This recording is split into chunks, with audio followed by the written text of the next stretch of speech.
नैतिक और मजेदार कहानियाँ। लोकनाच का कारण कहानी। तो कहानी कुछ इसी प्रकार से शुरू होती है। एक शिकारी था। वह शिकार करके अपना जीवन यापन करता था।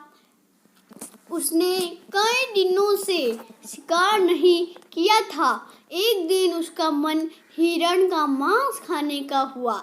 दूसरे ही दिन वह हिरण का शिकार करने जंगल चला गया। जंगल में उसे एक सूअर दिखलाई दिया। शिकारी ने सोचा, अच्छा हट्टा कट्टा शिकार मिला है, इसी सूअर का शिकार कर लेता हूँ। इसका कुछ मांस मैं खा लूँगा और बाकी बाजार में बेच दूँगा, जिससे मुझे बहुत अधिक पैसा मिलेगा। उसने अपने धनुष पर तीर चढ़ाया ही था कि पास में ही एक हिरण घास चरती हुई दिखी। शिकारी ने सोचा, इस सूअर का शिकार मैं बाद में कर सकता हूँ।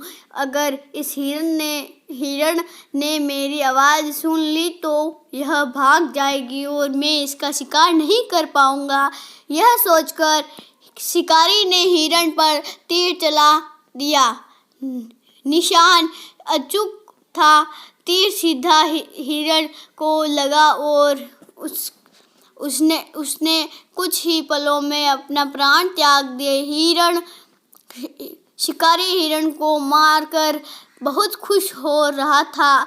उसके मन में लालच आ गया कि हिरण के साथ अब सूअर का भी शिकार कर सकता हूँ। इससे मुझे 2 गुनी आमदनी होगी। इस तरह का विचार कर शिकारी सूअर का तलाश करने लगा। उसे पास में ही सूअर दिख गया। शिकारी ने सूअर पर निशाना साध कर तीर चला दिया। तीर इस बार भी सीधा शिकार को लगा। सूअर बहुत ही मठर प्रजाति का जीव होता है। तीर लगने पर सूअर ने सोच लिया कि वह मरने से पहले उसे मारने वाले शिकारी को मार देगा। सूअर के शरीर में खून बह रहा था, फिर भी वह शिकारी की तरफ मुड़ा और शिकारी पर टूट पड़ा। कुछ ही पलों में शिकारी और सूअर दोनों की मृत्यु हो गई।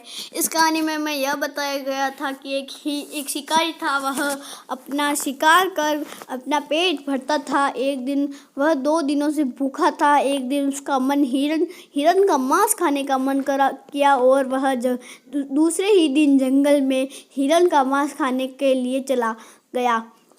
रास्ते में उसे सूअर मिला। सूअर का तीर निशाने लगाने ही वाला था कि उसे एक हिरण दिख गई। वीडियो अच्छा लगे तो लाइक सब्सक्राइब जरूर कर देना, साथ में शेयर भी कर देना। धन्यवाद।